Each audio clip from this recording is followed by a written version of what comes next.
Hi, everyone. Thank you so much for joining. We'll give it a couple of seconds before we get started and introducing our amazing panelists here.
Okay, so I'll just get started.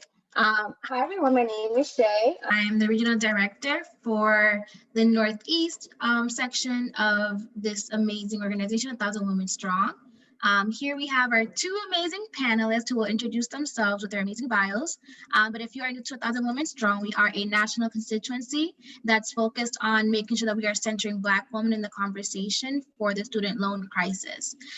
We have been doing this with a partnership with the ACLU and making sure that we tackle this issue that's affecting Black women at unproportionate rates. And today we're going to be talking about an activist perspective on the student loan crisis. And so I'll leave it to the both of you to introduce yourselves so that we know who's in the room.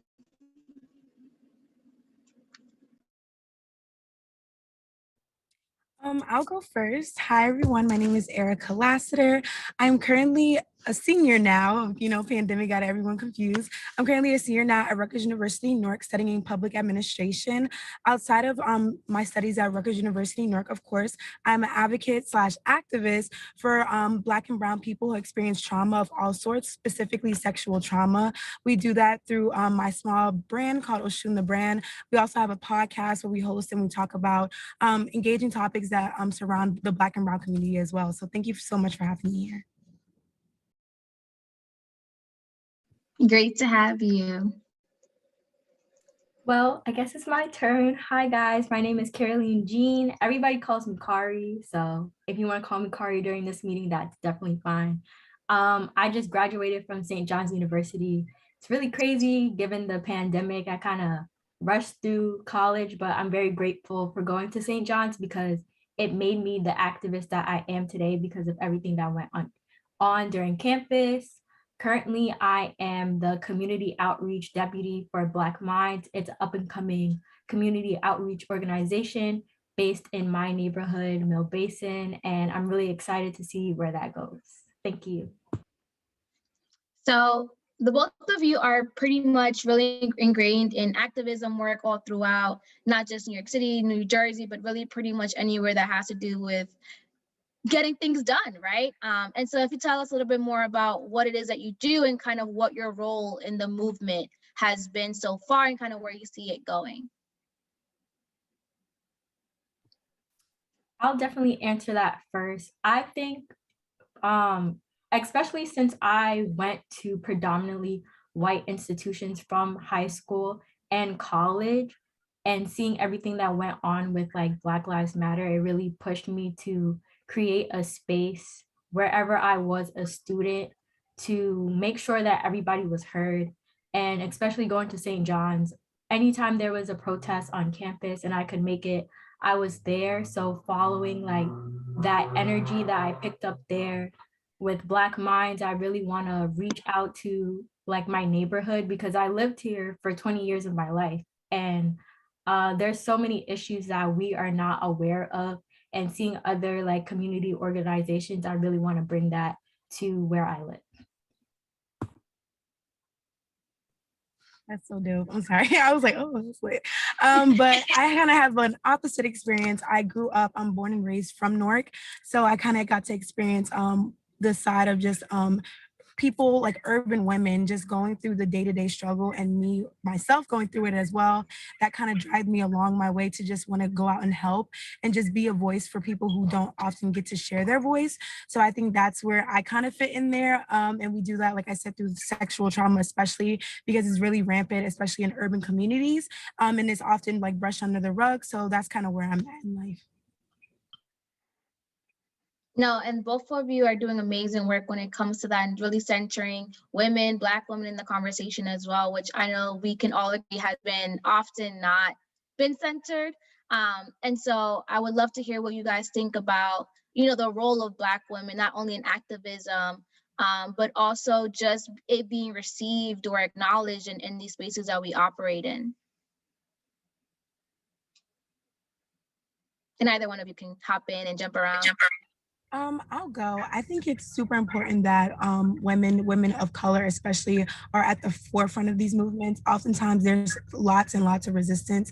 I know for me personally, I started my platform by speaking out on just sexual trauma in my own life, and it was really pushback. It was like, really? That's what you want to talk about on this space, this open space where everyone can just tap in and everyone can like express an opinion? And I was like, yeah, like I want to be at the forefront of the conversation. I want to write my own narrative. And usually for Black women, especially Black women who've experienced sexual trauma, we don't get to write that narrative. So I think it's really important and it's really major that we're at the forefront. Yes, and thank you so much for sharing that experience and making sure that just so everybody knows that this is a safe space. We can openly talk about certain things that are unconventional or not usually talked about. And so thank you so much for sharing that. For me, it was, I guess, similar in the sense of I always wanted to create a platform where I can talk about different things, because through my like education with being a legal studies major and a sociology minor, like, activism is something that I care about. But I was always afraid because I was a Black woman, and the things that I would say coming out of my mouth, like people would take it the wrong way, because it's just like, oh, you're a bitter Black woman, like, oh, you're gonna die alone, like nobody's gonna want to like be with you because you speak this way. And I really feel like the things that I have been doing recently, and especially being like the only girl in my group, like right now, it's kind of pushing me to have a voice and really like reminding people you need to center people other than like cishet Black men. So I feel like, me being the small person that I am now, like I could make a pathway for a bunch of other women.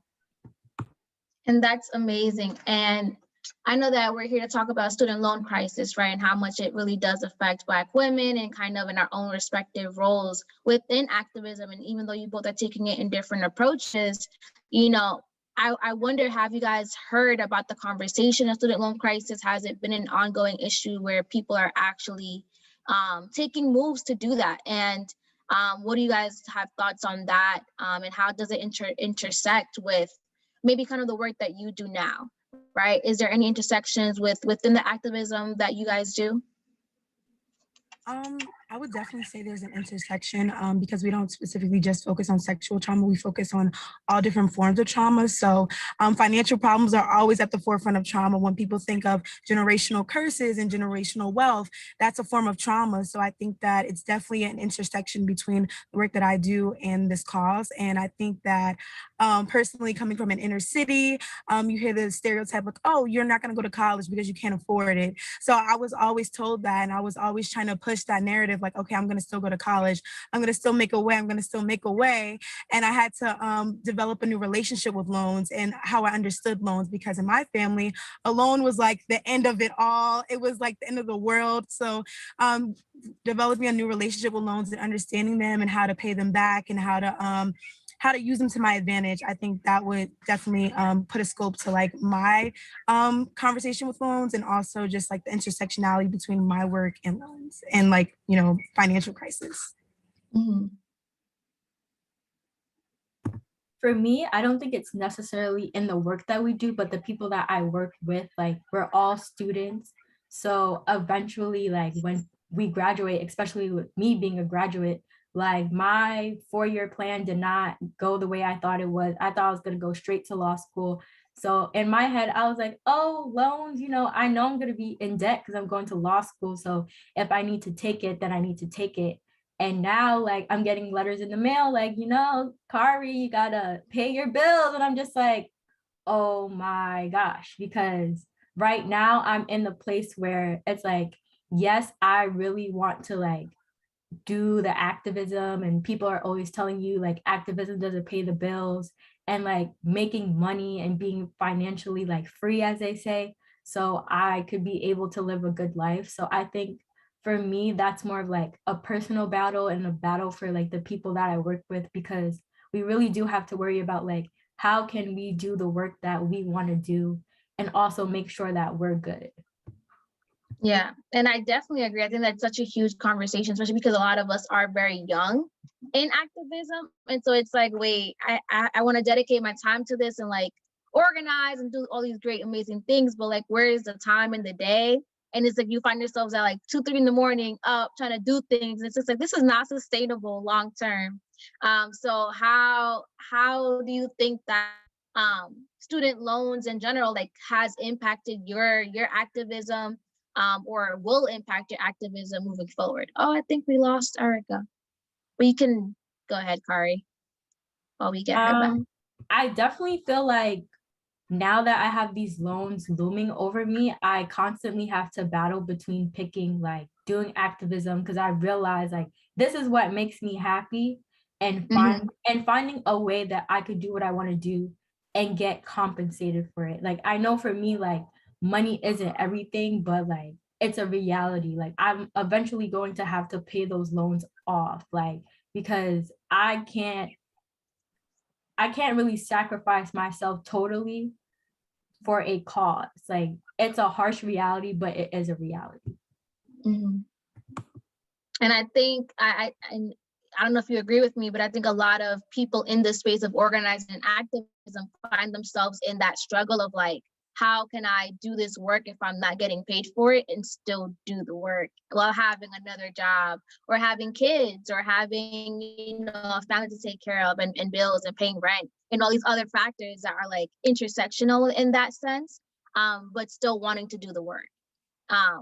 Do you, I don't know if you feel comfortable with this, do you currently have loans? Oh, you're muted. I have the Parent Plus loan, and then the loan that like you get through FAFSA.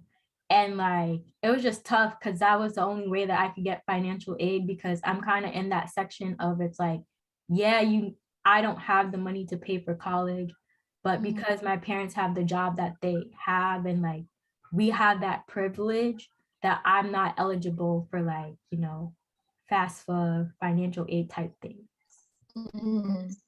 Right. And do you, I know that we lost Erica, hopefully we can get her back into this great conversation, but what intersectionalities do you find yourself in terms of just like home life, in terms of having to balance your work, everything else in between, and still having to literally have student Sally Mae knocking on your door in like 6 months as a recent grad? I feel like now, because for me, since my plan of like going straight through did not like work out how I wanted it to, it's kind of like I'm in this like, what do I do now, period. And I feel like this whole summer I've really been putting together like, Kari, like you cannot pretend that you're gonna enjoy working at like a personal injury firm as a paralegal. Like you're gonna be miserable. Yes, it's going to pay your bills, but you're gonna be miserable. But it's kind of like I'm gonna have to do it so I can pay these loans. And if I could pay this off and not have to worry about that, I could be fully dedicated to the work that I want to do. And like, yes, it's not a hobby, and yes, it's like a passion and substantial work, but it's just like I need to kind of realize like right now I may not be getting compensated for it, but do something else so at the end of the day I can still help the people that I want to help. Right. And I love that. I think that that's such a huge conversation that like we don't really hear a lot in organizing and in activist spaces, where it's like, this is not paying the bills. For like 9 out of 10 times it doesn't pay the bills. And so it's like, how do you find that balance? I know it's a hard balance for me sometimes. I'm like, wait, I want to do this work, but like it's taking up so much of my time. How do I then go back to doing my actual work and then making sure that I'm still good? And then when we were in school, you know, just having to balance that and then balance grades and all of that, you know, fun stuff. You know, what do you think would be an ideal situation, right? Like if we were able to remove student loans and everything else, like would you still want to do your work in activism, or would you want to go to law school and kind of go down that road of activism? Or like what would that look like for you? Like in my head, like my plan is, okay, we're gonna get this little job during, you know, your gap year. You're gonna go to law school and you're gonna, like, what I really want to do in life is use the education that I have to bring about the change that I want to see, and it not just like be theory anymore or ideas. Like I really want to be able to do that. And then I kind of like have to remind myself that like, yo, Kari, like if this is what you want to do, like loans might be a part of it. So like that falls with that intersection. And it's kind of like, yeah, you have to make your little sacrifice that you can't live out your total dream right now, but you grinding in that area is gonna let you like live the fulfilled life that you want to live. Right, right. And I definitely agree with all of that. If anyone in the audience would love to ask a question, please feel free to do so. There is a question tab.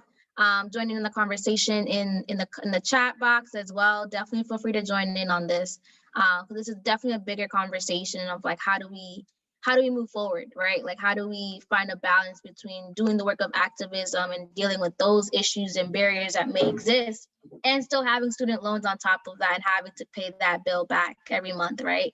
And so definitely join in the conversation. We'd love to hear your perspectives or any points that you would like to make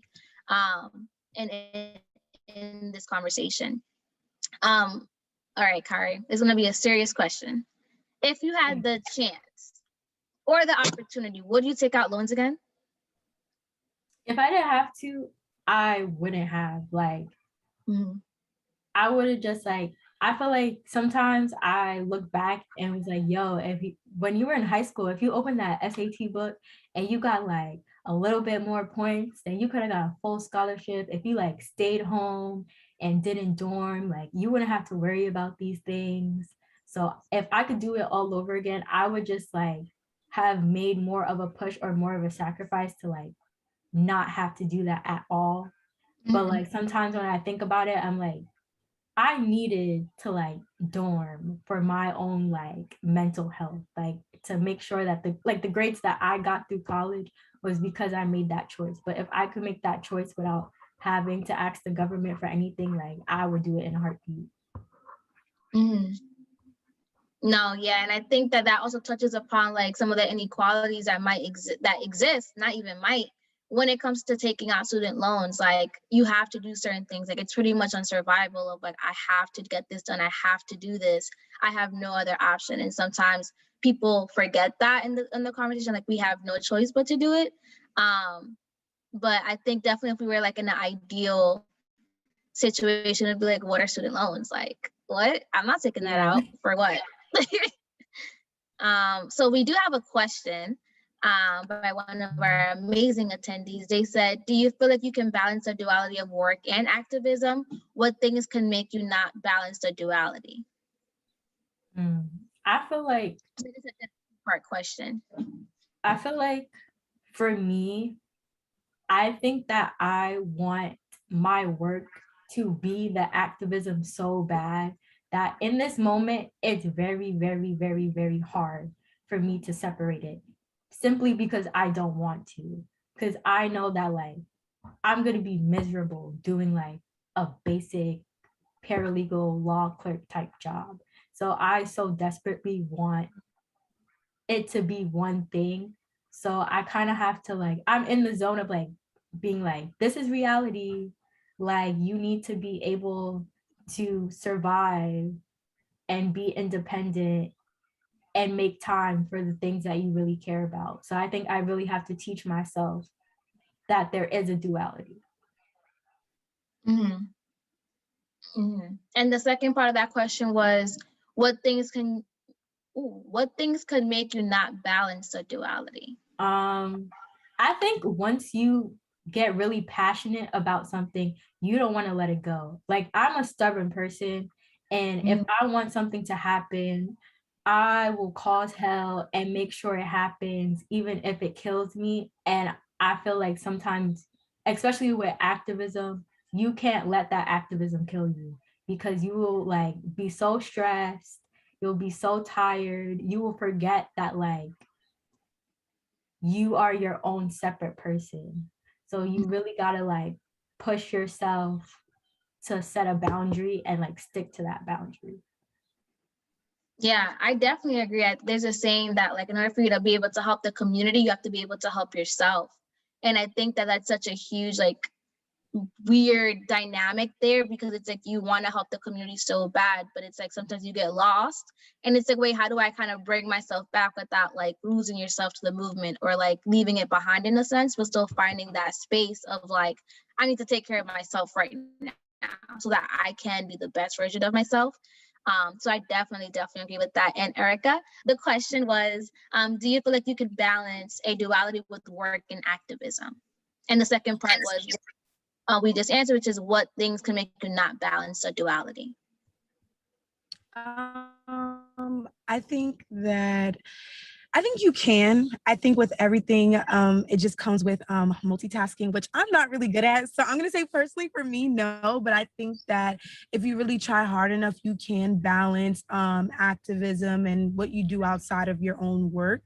And then at the same time, I'm the type of person where I want to infuse the two together. I would love for my activism to be my work. So I think that that also goes to show, like, that goes to talk about more so like, who are you outside of work? Because I know that sometimes I confuse the two together. And what was the second part of the question? I want to make sure that I answered that one correctly. Yeah, the second part was what things to make you not balance the duality. So more so of like what kinds of barriers can you find between like trying to find that balance, and like how and I would even add like, how do you go about that? I think it just goes to what you guys said at the end. I kind of, like jumped in a little bit. I think it's about the self-care. Not prioritizing self-care can definitely be a big hindrance for me.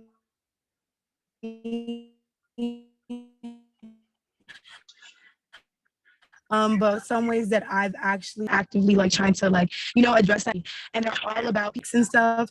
And they talk about like, having a 30-minute nap every day will definitely change your life. So I think that that's something that I agree with, and that's something that I'm trying to do. So just taking rest and just taking that time for self-care, definitely.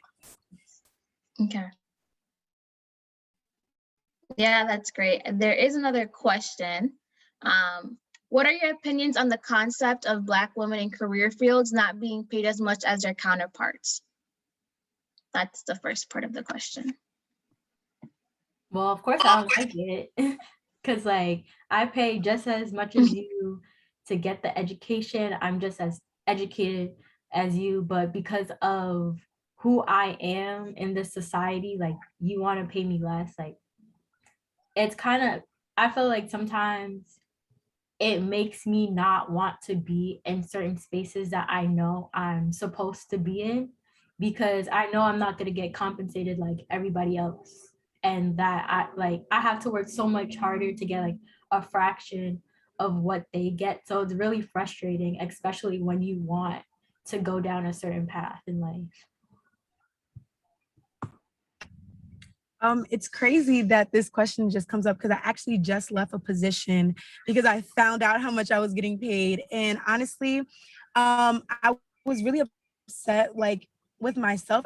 I don't know. It was like I was in the middle because I really liked the job. Like the job gave me so much experience with like the career that I'm trying to pursue and everything. And I was like, this is the perfect job. And then it was like when I saw the pay and I'm like, so I didn't really know how to react to it. I was kind of just like, wow. And so I really went to the higher ups. I asked them, I was like, I noticed this thing. And it was kind of just like, in reality, they kind of like, they weren't even trying to budge with the situation. They were just kind of like, it is what it is. And it's kind of just like, I was so outraged and I was just like, I don't even know what to say. So it was kind of like, oh, you either take it or leave it. And I feel like at the end of the day, that kind of just shows like, it was kind of like they were telling me my own worth. Like, you know, like you either take what we're giving you or you're not worth what this other person is worth. So at the end of the day, it kind of just made me feel less than. And I literally just left because I was like, I can't be in a position where I'm feeling less than, and I am considered to other people like I am less than. So it's really like a hard road. It's a hard road to be on. So I'm still triggered. Yeah. No, definitely. That's extremely valid because I've personally been in those situations too, where I have, 3-4+ years of experience and like my salary does not match that. But I know that my other male counterpart in the same job field has an entire like set salary, more days off, like is just a lot more flexible with them and what their needs are. And so listen, it's a trigger. It is a trigger. And it's a lot to deal with. And I wonder, do you guys think that there's any effects of paying back your student loans because of it? Or, what kind of effects that can have on having to take out more loans because we're not getting paid, or having to get on unemployment and things like that because we can't find a job that really values the work that we do. It's kind of like if you're not getting paid a certain amount of money and you need to budget for other things in your life, like where is the money left over so you could pay these loans so there is no adverse effects later. So it's kind of like people don't realize that, we all have the same bill, so why aren't we getting paid the same money? Like, and then we get the flack of like, oh, you don't have generational wealth, you don't have this, you don't have that. And it's like, I can't have that because I'm not getting paid what I'm supposed to be getting paid. Yeah, and also like I just really thought back to something that I was reading earlier. It was like an article and it was talking about how people who are getting minimum wage can't afford where they're living at. Like in a couple of years or it was like either a couple of years or a couple of months, they're not going to be able to afford where they're living at now. And I just kind of thought, I'm like, wow. So to think that even if I'm getting minimum wage, sometimes I can still be getting paid less than my white counterpart, which is still absurd because it's like we all have, like you said, we all have the same bills. So that just really got me thinking about the article. Like it's really crazy. It's really crazy. Mm-hmm.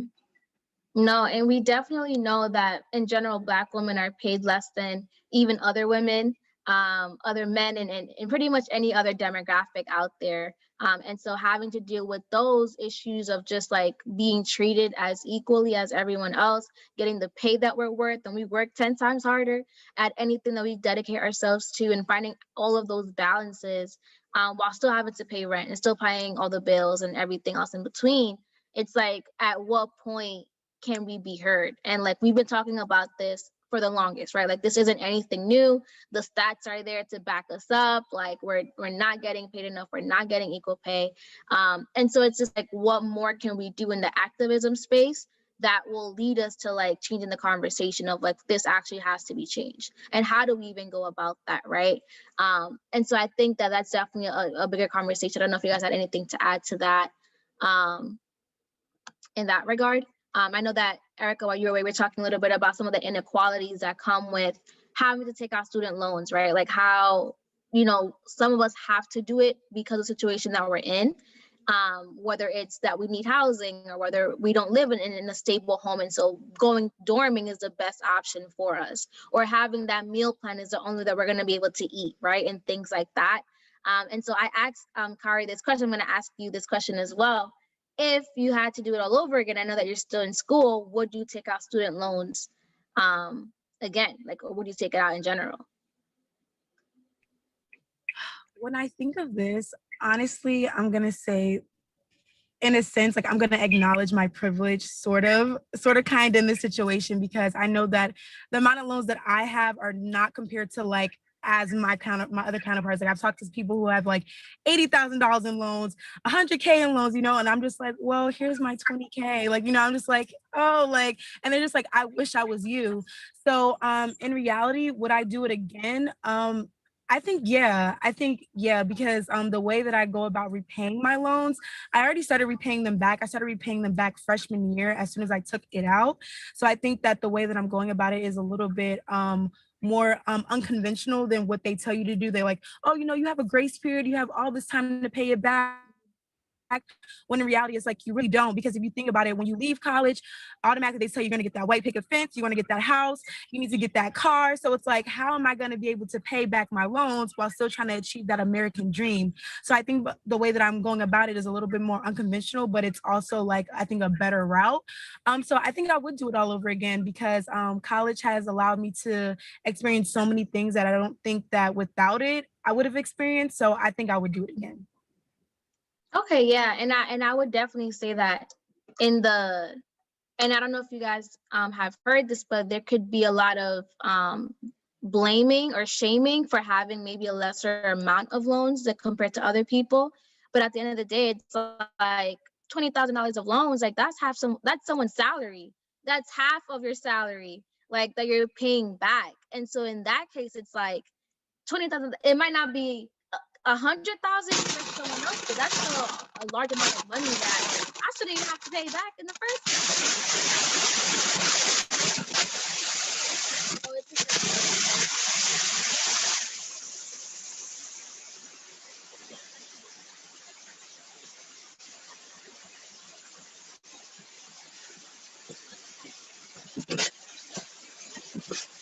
I wanted to add to like that aspect of it. I don't think that I've ever been like necessarily shamed for like the amount of loans that I've had, because I don't really think like the people around me, we really like talk about it. And if we do talk about it, we're kind of like in a similar range, and we're kind of like, yeah, like how are we ever going to pay that off? Like, I never like personally experienced that shame. And I feel like mostly when I see shame, it's in regard to us being like, why do we have to pay this back? Because it's like our whole lives, they tell us like, okay, if you don't go to college, like you're gonna be nothing and you're gonna be that minimum wage worker. Like quarantine was the only time that I saw like the general society praise like these people who are making like $15 an hour if they live in the city, right? So it's kind of like I feel like most of the backlash is with us like realizing we don't want to pay this and we shouldn't have to pay it. And it's kind of like, yo, you told me that I have to do this to be somebody, and you make college so inaccessible that I have to do this. And now that I don't want to give you your money back because I'm kind of like your investment, you call me like lazy and like ungrateful. So yeah. Mm-hmm. Do you think that there's a level of whether it's demographic or identities or anything that kind of partake in that conversation of like how we are lazy, whether it's like because we're Gen Z or because we're a minority, or like what kind of factors do you think play into that that label? I feel like it's really a generational thing, and I think it's more of a response from them kind of being like, I had to suffer, so you have to suffer too, because it's just a part of life. And I feel like so many people, especially older people, are just so used to going through the motions, because when they try to like shake things up, it was very performative what they got in the end. And I kind of feel like they think that there isn't going to be any substantial change for us either. So they're kind of like, fall in line while you have the chance, because nothing is going to change. Mm-hmm. Yeah, and I think that that's definitely a conversation that needs to change. Of just, this is the only route, and if you don't do this, you're like nothing. And I think that like as Gen Z, we're kind of moving more towards that, and I think that a lot of other generations are also realizing it. Whereas like we can have entrepreneurs, we can have trade jobs, we can have all these different kind of avenues of exploring like how we move forward and just work together in a society like that's beneficial for everyone in it. And so I think that's definitely a better approach than like you have to go to school, you have to take out these loans, you have to do all these things. And an attendee just asked literally one of the best questions, which is like, what advice would you give to a high school senior or a NEET college student that's taking out student loans for the first time? I would say like really do your research, because I feel like I was in a place where I needed the money so bad that like I just did not care. I was just like, I need this right now. I already know that like with what I want to do, I'm gonna be like so much in debt that I don't even care. Like that was really like my mindset all throughout college. And like it sounds like I have a lot of debt, but I really don't. But it's still like in those moments, it was like I don't care. In the end, it's probably going to be like 100K because I'm probably going to go to this fancy private law school. So it doesn't matter, but it does matter. So if you are going to do this, really do the research. Find someone that you can talk to, because I know with everybody, like they can't talk to their family because this is a new experience for them. Like find whoever you can, do your research, and make sure that it really is the best decision for you. Yeah, I agree 100%. I think looking at interest rates is also very much important, because that can definitely determine like how much of interest is it's going to go up for like from the actual amount that you take out. That increased price, listen, it's important. I would also say look into as much aid as you can get from the state side than to go into like private loans, just because I personally found that it's a little bit better in terms of just like repayment options and like refinancing later on, like once you're out of school, and finding a way to kind of like pay based on how much you make and things like that, instead of like this set price that they give you, that you have to pay every month. So just finding out those different options, apply to as many grants and scholarships as possible, like talk to your school or the school that you want to go to if you're a high school senior, and kind of see if they can like up your scholarship amount or something like that, that you can kind of like try to finesse. But yeah, definitely try to exert all other options before like picking that final loan that you decide to take out, would be the best thing. And like Ari said, literally it's find someone that you can talk to, that can kind of, who's been there, done that, and can kind of help you along the process of like, maybe don't use this loan, or don't go to this private loan person or bank instead. That might be best for you. I hope that was a little bit of advice. And so we also have another question. What can Black women in activism do to make sure that their role is not undermined as it was in previous movements? I love this question. I think this is actually something that we were talking about previously, of just like our role in everything. But I would love for everyone to hear you speak on it. Like I said earlier, like I'm the only girl in my group, like as of now. And like I feel like going in, I was so afraid of being like, I don't know, like a B word, because I don't know if I can curse, but yeah, like I was so afraid of being perceived as that, or being perceived as like emotional. So I feel like go in knowing your voice and being firm in your voice. Like now I'm way more comfortable being like, I don't like this, like we should do this, like we should try that. Like don't be afraid because you're the only one to stick up for yourself, because you being the only one right now can turn into a bunch of you later on. Right. And I think you said it perfectly. I think you said it perfectly. Um, I've been in similar situations like that, and I think that for most Black women, I feel like we are used to being the only Black woman in certain rooms that we walk into. And so really being able to not be afraid of your voice, and not be afraid of speaking up and making demands, and making sure that your voice is being centered in that conversation. Because as you said, um, literally like our voice hasn't been centered in previous movements. And so we have to see where the gaps were before, and kind of how we can change it moving forward. And so that's something that we have to do. We have to be more vocal about it. We have to make sure that we are that voice for other women that aren't in the room. And that's the type of space that we constantly have to take up on, until we could get more women in the room and help uplift more women to kind of be more vocal in whatever respective space that they're in. I really want Erica to answer this question too, so I'll wait for her to connect a little bit. Y'all, this Zoom app keeps crashing and it's the life. It's really the end of me, bro. I swear technology is so crazy. Okay. No, you're good. You're good. We have a really great, interesting question. We would really love to hear your perspective on it. And it's, what can Black women in activism do to make sure that their role is not undermined as it was in previous movements? Oh, wow. Right?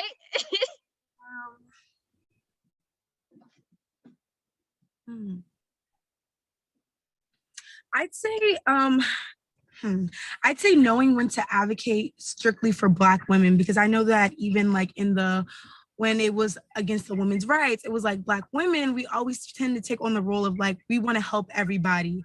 We want to be she hero. We want to save everyone. But I feel like we need to just worry about ourselves. And I feel like that's like with anything, and we just need to worry about ourselves. So I think that maybe just taking the time and the space to cater towards specifically Black women and strides for Black women instead of just trying to help everyone. I don't know if that's kind of like selfish, but I think that's just my perspective.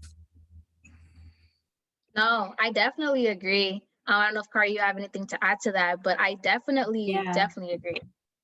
I feel like people may take it as selfishness, but when you're left out so much, sometimes you have to, like, if you want to get things done and you want to get it done right, you kind of have to do it yourself.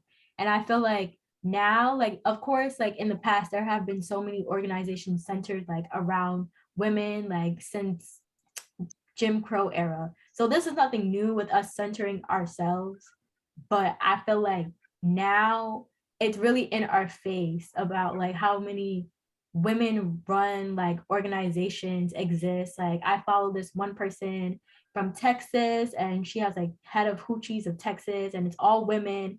And like she took something that was so like demeaning that people would call her online and like now she's doing something very empowering for people who look like her. So I love that. We love to see it. So we definitely have another question. Do you feel well supported by your institution's financial aid office? Were there any issues that you had along the way? I'm going to answer this. No, not at all. I remember even today, like I still get anxiety walking into that office and like asking them any type of question because it's like you hear one thing from one counselor and then you go to another counselor and they're like, oh, that's false. I feel like it's just a lot of runaround. And I know that in the beginning, when I knew that I had to take out a loan, I was like, okay, like what are like my steps? So I was like, okay, I'm going to go to the financial aid office and I'm going to ask them like, how does this work? And it was just it was like no type of help. It was like, I was like, you get paid to do this. And it was just like, I was bothering them. I feel like a lot of the times when you go to financial aid offices, like you're bothering them. It's like, you're trying to pay your tuition, but it's like, you're bothering us. So I feel like I didn't feel supported at all. And I feel like that was definitely an issue. I was trying to understand loans in a different way. I was trying to understand how could they benefit me. And the office wasn't trying to be supportive with that at all. So I think that was definitely a difficulty for me, and I ended up having to do my own research on it, and then yeah, now here we are. So for me, I definitely have a story to tell about St. John's Financial Aid Office.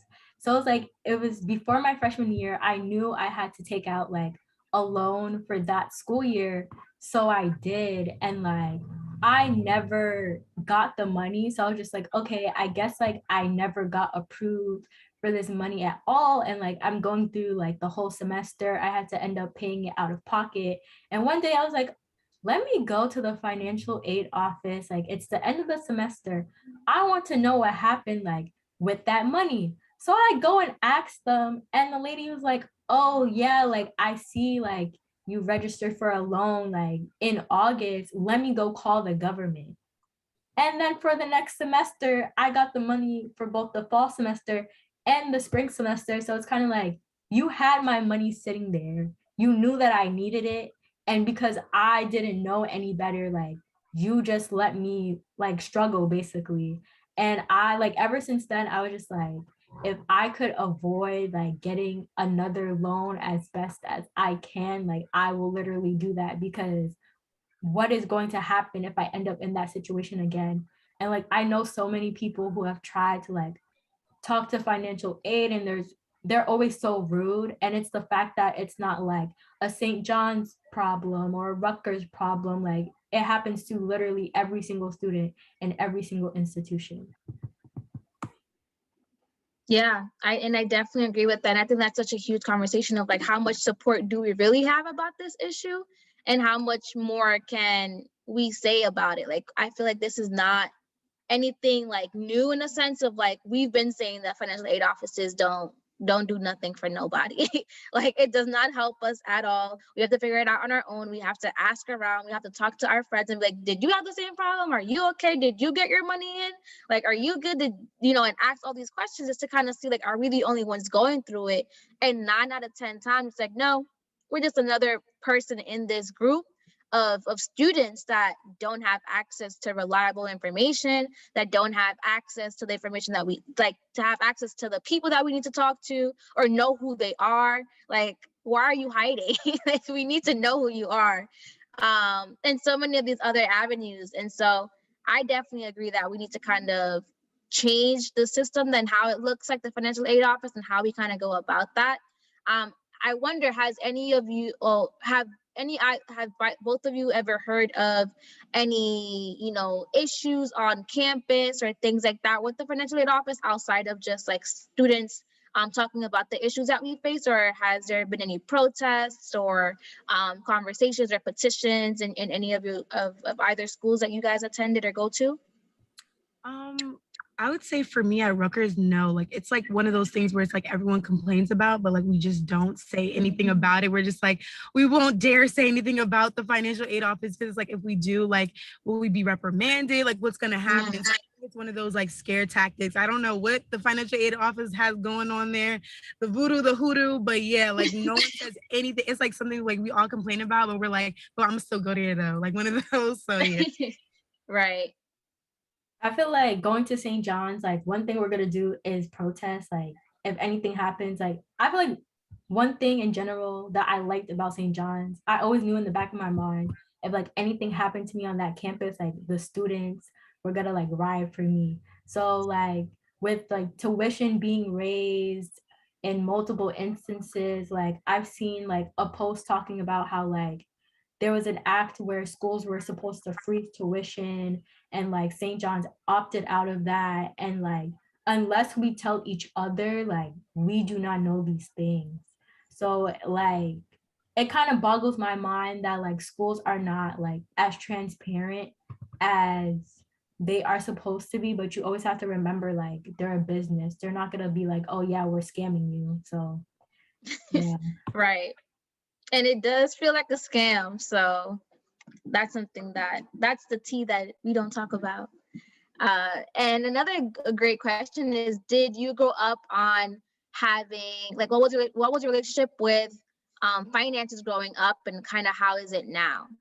It's a great question. I can go. I would say that for me, I know specifically in my family, credit cards were like the devil. It was like if you talked about a credit card, like something's wrong with you. Like, why would you ever want to sign your life away with that? So I started carrying that like with me throughout life and everything. And then when I had to get a loan, I'm like, wait, isn't this a part of like the credit? Like, isn't this going to be on my credit lookup? And then my mom's like, well, I think so. So it was always that thing where it's like, we don't really know. So we just tell people to run away from it. So I think now I kind of embrace it.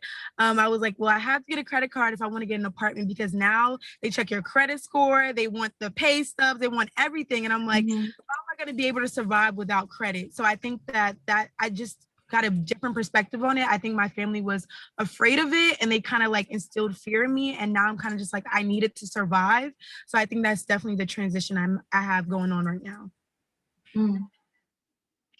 For me, I guess it was kind of similar in the sense of like, my dad will always make this joke about how he doesn't have credit cards anymore because when he like went to college, like he had so many and he messed up his credit. So he doesn't want to like mess with that anymore. And I mainly grew up with my mom kind of being like the bookkeeper of the house because she knew more about it and she made sure she always like paid her bills on time and stuff like that. So I feel like because of that and like not really having to worry about money growing up, like everything now is very new to me because I never had to think about it. I never had to think about like, oh, like, what if we don't pay our light bill, or oh, what if we don't have this? So like, in a sense, like money does not feel real to me. So I'm kind of teaching myself like, yes, this is real. Credit is real. You need to do this, this, and this so you could be independent like you want to be. So it's very like strange. Right, right. And oh, this is a great question. How do y'all maneuver in relationship with men and finances? Because it's a possibility of dealing with abuse financially. And I think that this really ties into like the previous question of like, how did we grow up with dealing with finances? And like, if you're not aware of like how to deal with a lot of these things that are just part of like the real world, like how do we go on and move on from that? Like, how do we go on and like live life as an adult now, having to deal with finances in general, because it's going to deal with you in one way or another. And so what are your thoughts on that? I think for me, growing up with my mom kind of being in charge of like most of the bills and making sure things are straight, like I I don't want to, I know for myself that I never want to be in a situation where I would have to like rely on somebody else financially. And like the way my parents had things set up, like they would have their own things where they put their money in, and then like something for like what they use for everybody. Like I know like when I'm in a relationship, like this is going to be like this, and if you don't want it like this, like I'm not going to be with you. Because like I always say, like when you're married to somebody or you're really like financially tied to somebody, you're like legally bound to them. So if you're going to be bound to them in that way, like it has to, like everything has to be transparent, and you need to know that like you don't control me, because I'm very much aware of like what can happen to people if they let that happen. Mm-hmm. No, yeah, and I definitely agree. And I think bringing it back to like just having so much student debt, it's like having to find that balance of like, I have these bills, but then I also have this payment that I have to do as well, plus, you know, everything else in between. And so having to figure that out in a relationship setting, or, you know, just as yourself, like that's going to be an entire like lesson that you have to kind of like learn as you go and deal with. And just for the last question, I know that we are running up a little bit on time. Has there been any personal goals or financial goals that you've wanted to do but has been hindered because of your student loans? I feel like it mostly has to do with like what job I'm gonna end up like applying for and stuff like that. Because it's kind of like, okay, I want to start saving up as much money as I can for anything I need to like get my own place or apply for school or whatnot. But I also have to pay like these regular everyday bills, and now I have to worry about these student loans. So it really affects my goals in terms of like employment. So that really sucks. But like I said before, it's like part of the reality. Right, right. I definitely agree. So we are running up on time, and I want to thank everyone for being here for amazing panelists. I know Erica got kicked off as again real quick, but I want to say thank you for everyone who's are here. We're here with the conversation, asking these amazing questions. We are always looking for people to hop on and have these conversations with us. And so if you would like to either be a panelist and want to have these conversations with us, or help out and volunteer in any other way, I'm dropping the link in the chat. So definitely feel free to fill that out if you are wanting to get more involved with the organization, the work that we do, and the conversations that we're fostering here in the community. So thank you so much for coming. Thank you so much, Kari, for being here. And I hope everyone has a great and amazing night. You too. This was amazing. I loved it. I was so nervous, but it was great. You did amazing. You did amazing. Thank you. Thank you. Thank you so much. All right. Bye, everyone. Bye.